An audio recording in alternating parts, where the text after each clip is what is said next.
Hubo un tiempo en el que el futuro no se sentía como una amenaza, sino como una invitación abierta. Los años 90 fueron un estallido de optimismo tecnológico, una era donde cualquier idea, por descabellada que pareciera, encontraba un inversor dispuesto a lanzarla al mercado. En aquel entonces, las grandes corporaciones no solo vendían productos, vendían la promesa de una vida revolucionaria, un pase directo a la modernidad. Pero entre tanto brillo y neón, el camino quedó sembrado de restos, inventos que prometían cambiar el mundo y terminaron ocultos en el rincón más oscuro del desván de la memoria colectiva. Lo que hoy recordamos como una década de oro, fue en realidad un laboratorio a cielo abierto donde el éxito y el ridículo caminaban de la mano, y lo que verás a continuación es la prueba de que, a veces, tener una gran idea es solo el primer paso hacia un desastre inolvidable. Todo comenzó con una extraña obsesión por la pureza y lo visual. Corría el año 92 cuando el gigante de los refrescos decidió que el color caramelo de su bebida más icónica era, de repente, algo anticuado. Lanzaron la Crystal Pepsi bajo una premisa casi espiritual. Si era transparente, debía ser más limpia, más sana y, por supuesto, más joven. Los anuncios eran épicos. La guitarra de Van Halen atronaba mientras veíamos imágenes a cámara lenta de un mundo nuevo. Pepsi nos estaba vendiendo el siglo XXI en una botella de cristal, pero el cerebro humano resultó ser más testarudo de lo esperado. Al probarla, el público experimentaba una desconexión total. Tus ojos te decían que ibas a beber agua o limón, pero tu paladar recibía el golpe de la cola. Esa confusión sensorial fue el principio del fin. No importaba cuánto dinero se invirtiera en publicidad. Si el consumidor no podía confiar en lo que veía, el producto estaba condenado. Sin embargo, este no sería el único intento de las marcas por cambiar nuestra percepción de lo cotidiano, y lo que ocurrió con el siguiente gigante tecnológico dejaría una cicatriz aún más profunda en la historia de la innovación. Incluso los titanes que hoy dominan nuestras vidas, aquellos que parecen infalibles, tropezaron estrepitosamente al intentar correr antes de saber caminar. Mucho antes de que el mundo conociera el iPhone, antes de que las pantallas táctiles fueran una extensión de nuestras manos, Apple intentó dar un golpe sobre la mesa con un aparato llamado Newton. Era un asistente digital personal que prometía jubilar al papel y al lápiz para siempre. Su gran promesa era el reconocimiento de escritura. Tú escribías en la pantalla y el dispositivo, como por arte de magia, lo convertía en texto digital. Pero la magia resultó ser un truco mal ejecutado. El Newton era un ladrillo costoso y caprichoso que entendía lo que quería, transformando notas importantes en galimatías indescifrables. Fue objeto de burlas en la televisión nacional y se convirtió en el símbolo de una tecnología que llegó demasiado pronto. Apple estaba diseñando el futuro, sí, pero lo estaba construyendo con las herramientas del pasado, ignorando que el público no perdona un error de $700. Lo curioso es que, mientras Apple fallaba en el software, otra industria intentaba convencernos de que la clave del éxito estaba, literalmente, bajo nuestros pies. Si te apasiona este viaje por los recuerdos que el tiempo intentó borrar, no olvides suscribirte y activar la campana. Hay fracasos aún más extraños que están a punto de aparecer en pantalla. Ese deseo de innovación constante a veces rozaba lo absurdo, transformando incluso nuestra forma de caminar y de entender el deporte. Reebok nos convenció de que, para saltar más alto o correr con la precisión de un profesional, necesitábamos inflar nuestras propias zapatillas. El sistema de pump se convirtió en el fetiche absoluto de todos los niños que crecieron viendo los vuelos de la NBA. Había algo hipnótico en presionar esa pequeña pelota de goma en la lengüeta, un ritual casi mecánico que nos hacía sentir parte de la élite atlética. Sin embargo, una vez que el efecto de la novedad se disipó y las cámaras se apagaron, la cruda realidad salió a la luz. El mecanismo se rompía con una facilidad frustrante, el ajuste no era tan revolucionario como prometían los comerciales y el precio era un obstáculo insalvable para la mayoría. Lo que se vendió como una ventaja científica terminó siendo un truco publicitario que pesaba más de lo que ayudaba a la cancha, dejando a toda una generación con zapatillas caras que apenas cumplían su función básica. Y si de ilusiones ópticas hablamos, ninguna dolió tanto, física y emocionalmente, como la apuesta de Nintendo con su Virtual Boy. Fue el primer gran intento de llevar la realidad virtual a las salas de estar de todo el mundo, pero entrar en ese universo significaba asomarse a una pesadilla de líneas rojas y fondos negros profundos. No había colores, no había profundidad real, solo una combinación cromática que provocaba náuseas, mareos y dolores de cabeza punzantes en cuestión de minutos. El futuro no se sentía inmersivo, se sentía doloroso y monocromático. La consola duró apenas 6 meses en los estantes antes de ser retirada como uno de los mayores errores en la historia del entretenimiento. Fue un recordatorio brutal de que, en los 90, la ambición de las empresas solía superar con creces la capacidad técnica de los componentes del momento. Pero mientras Nintendo intentaba cegarnos con luces rojas, la industria de las bebidas estaba a punto de lanzar algo que desafiaría no solo nuestra vista, sino también nuestra lógica más básica. La obsesión por lo transparente no se detuvo en el refresco de cola. Coors, una marca cuyo nombre es sinónimo de cerveza fría y montañas nevadas, pensó que sería una idea brillante diversificar su imperio poniendo su logo en botellas de agua mineral. Fue un desastre de percepción pública casi instantáneo. El consumidor promedio, al ver el logotipo de Coors, esperaba inconscientemente el amargor del lúpulo, o al menos, algo relacionado con el alcohol. Beber agua de una botella de cerveza se sentía, para muchos, como un error conceptual difícil de digerir. Pero esto no fue nada comparado con la llegada de Orbitz. Aquella bebida parecía más una lámpara de lava que algo destinado al consumo humano. Tenía pequeñas bolas de gelatina de colores flotando en un líquido viscoso, desafiando las leyes de la gravedad y, sobre todo, del buen gusto. Era visualmente fascinante, un objeto decorativo perfecto, pero beberla era una experiencia perturbadora, similar a intentar tragar un refresco que ya contenía restos sólidos extraños. La textura derrotó al sabor, y Orbitz pasó de ser la bebida del futuro a ser una reliquia polvorienta en las estanterías de las gasolineras en menos de lo que dura un suspiro, abriendo la puerta a otros intentos tecnológicos que quedarían atrapados entre dos épocas. Mientras el mundo de las bebidas experimentaba con texturas imposibles, la industria de la música libraba su propia batalla silenciosa por el control de nuestros bolsillos. Sony, decidida a enterrar definitivamente al casete, presentó el minidisc. Era una pieza de ingeniería envidiable, pequeño, elegante y con la capacidad de grabar y regrabar con una fidelidad asombrosa sin perder calidad. Sobre el papel, tenía todo para ganar, pero el destino tenía otros planes. Llegaron en un momento de transición incómodo. Los CDs se volvieron extremadamente baratos demasiado rápido, y antes de que el minidisc pudiera siquiera reclamar su trono en el mercado global, el formato MP3 asomó la cabeza para cambiar las reglas del juego para siempre. Fue un formato atrapado entre dos mundos, una joya tecnológica que nunca encontró su lugar fuera de Japón y de los círculos de audiófilos más puristas, demostrando que no basta con ser el mejor producto si el tiempo no está de tu parte. Pero no todos los tropiezos de la década fueron inofensivos o puramente tecnológicos. Hubo intentos que rozaron lo desagradable, como los cigarrillos Premiere lanzados por el gigante del tabaco R.J. Reynolds.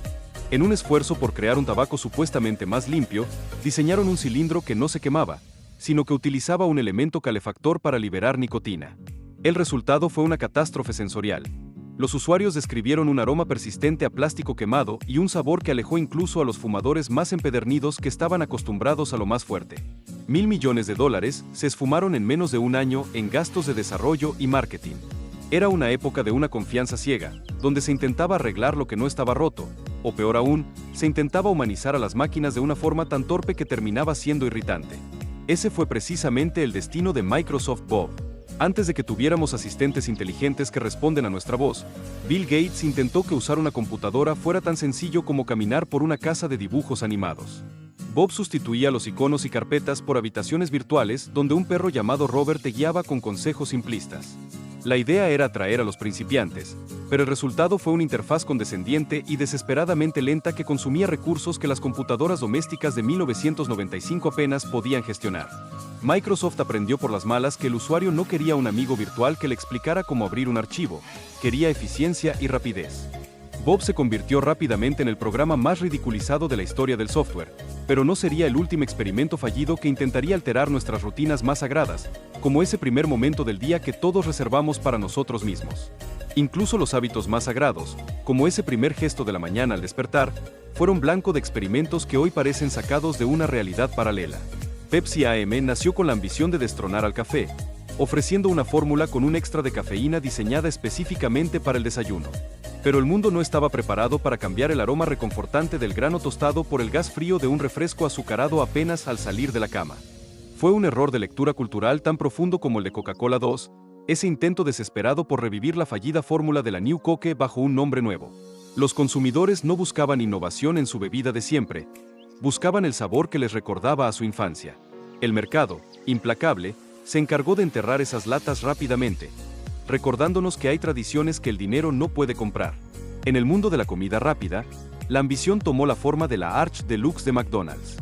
La compañía gastó la astronómica cifra de $100 millones en marketing para convencer a los adultos de que necesitaban una hamburguesa sofisticada y gourmet, con pan de patata y una salsa de mostaza con pimienta que supuestamente nos daría un aire de elegancia. Sin embargo, los adultos acudían a los arcos dorados precisamente por lo contrario, por la sencillez y la nostalgia del sabor de siempre. La campaña fue un fracaso de identidad absoluto. Los niños seguían queriendo sus juguetes y los adultos no encontraban sentido en pagar el doble por algo que seguía saliendo de la misma cocina. Fue la misma desconexión que sufrió Harley Davidson al intentar embotellar su espíritu rebelde en un perfume. El rugido de un motor de 1000 centímetros cúbicos y el olor al asfalto de la carretera no se traducen bien en una fragancia delicada para el cuello. Los moteros más leales se sintieron insultados y el público general simplemente no entendió que hacía el logo de una moto en un frasco de cristal, dejando las estanterías de las perfumerías llenas de una esencia que nadie quería usar. La estética de mediados de los 90 también nos dejó soluciones supuestamente milagrosas que terminaron siendo pesadillas cosméticas difíciles de borrar. El famoso cabello en aerosol prometía ocultar la calvicie con un simple spray de fibras polvorientas, pero en la práctica, los resultados eran desastrosos. Bajo las luces de la calle o del sol, lo que debía ser una melena natural se transformaba en un parche de aspecto calcáreo que manchaba almohadas, cuellos de camisa y frentes ajenas. Y si hablamos de efectos secundarios memorables, nada supera a las Wow Chips de Frito-Lay. Utilizaban una molécula llamada olestra, una grasa que el cuerpo humano era incapaz de digerir. El sabor de las patatas era idéntico al original, pero las consecuencias fisiológicas fueron tan inmediatas y dramáticas que las bolsas terminaron llevando etiquetas de advertencia dignas de un fármaco experimental. Fue el aperitivo que te obligaba a calcular la distancia al baño más cercano antes de comer la primera unidad, una lección de que lo que parece demasiado bueno para ser verdad, usualmente lo es. Pero mientras algunos luchaban con su digestión, otros intentaban simplificar la tecnología con cables y velcros que solo consiguieron enredarnos un poco más la vida. La comodidad cotidiana también tuvo sus mártires en una era que intentaba, a veces de forma desesperada, añadir tecnología a procesos que ya funcionaban perfectamente. Maxwell House, por ejemplo, lanzó su café para microondas bajo la premisa de ahorrar unos segundos al consumidor, pero el resultado fue un producto que añadía pasos innecesarios a una rutina que ya era sencilla de por sí. Fue un paso en falso que puso de manifiesto que la verdadera innovación debe simplificar la vida, no complicarla con cartones que terminaban caducando en los refrigeradores de los supermercados. Lo mismo ocurrió con aquellos auriculares de velcro para teléfonos fijos, una solución rudimentaria que pretendía darnos libertad de movimiento, pero que terminaba con el teléfono estrellado contra el suelo al menor descuido. Eran soluciones que nacían muertas, como los bolígrafos BLO que manchaban más paredes y muebles de los que realmente pintaban, o el Furby, ese juguete que nació como una maravilla de la robótica doméstica pero terminó siendo el terror de los hogares. Su incapacidad para guardar silencio y la ausencia de un botón de apagado obligaron a miles de padres a realizar operaciones nocturnas de emergencia para quitarle las pilas, enterrando el encanto del muñeco bajo capas de frustración y falta de sueño. Aquel deseo de transparencia que vimos al principio de la década alcanzó su punto máximo con Sima, una bebida que hoy es recordada como la madre de las bebidas de malta modernas, aunque en su momento fuera el blanco de todas las burlas por su sabor insípido y su identidad confusa. Y mientras unos intentaban beber algo nuevo, otros invertían sus ahorros en la burbuja económica de los Beanie Babies. Aquellos peluches diminutos con etiquetas en forma de corazón crearon una fiebre de coleccionismo basada en la escasez artificial que hizo creer a la gente común que se haría millonaria guardando ositos de trapo en cajas de plástico protectoras. Fue una lección magistral sobre cómo el valor de algo puede evaporarse de la noche a la mañana. Cuando la burbuja estalló, miles de personas se quedaron con montañas de peluches que no valían ni el hilo con el que estaban cosidos, dejando un rastro de sueños financieros rotos en los armarios de medio mundo. Incluso la forma en que buscábamos respuestas en el incipiente mundo de Internet tuvo sus mártires. Ask Jeeves nos presentó a un mayordomo virtual que prometía responder preguntas en lenguaje natural, pero mientras Jeeves intentaba ser educado y servicial, un motor de búsqueda llamado Google apareció con una eficiencia fría y matemática que lo barrió del mapa sin piedad. Lo mismo le ocurrió a la Kodak DS40, la cámara que anunció el fin de la era analógica pero que era tan tosca, cara y lenta que permitió que sus competidores le arrebataran el futuro mientras la empresa seguía aferrada emocionalmente a su pasado de película química. Al final de la década, el surrealismo tecnológico alcanzó su punto máximo con productos como el Rejuvenique, una máscara facial que electrocutaba los músculos para tonificarlos, o el QueCat, ese escáner con forma de gato que pretendía que escaneáramos códigos de barras en revistas para abrir páginas web, ignorando que era mucho más fácil simplemente teclear una dirección en el navegador. Todos estos fracasos, desde el más ridículo hasta el más costoso, comparten un hilo conductor. Fueron el resultado de un mundo que intentaba adivinar desesperadamente cómo sería el nuevo milenio sin tener todavía las herramientas para construirlo. Mirar hacia atrás y ver estos restos no es solo un ejercicio de burla, sino una forma de entender nuestra propia evolución y la audacia de una década que no tuvo miedo a equivocarse en público. Estos objetos son las cicatrices de nuestra historia moderna, recordándonos que el progreso no es una línea recta, sino un camino lleno de desvíos extraños y promesas que nunca se cumplieron. Si este recorrido por las sombras de la nostalgia te ha traído algún recuerdo olvidado, te invito a que te suscribas y compartas este video. Tu apoyo es lo que nos permite seguir rescatando estas historias del olvido. Gracias por acompañarnos en este viaje al baúl de los fracasos que, de alguna manera, también nos ayudaron a llegar hasta aquí.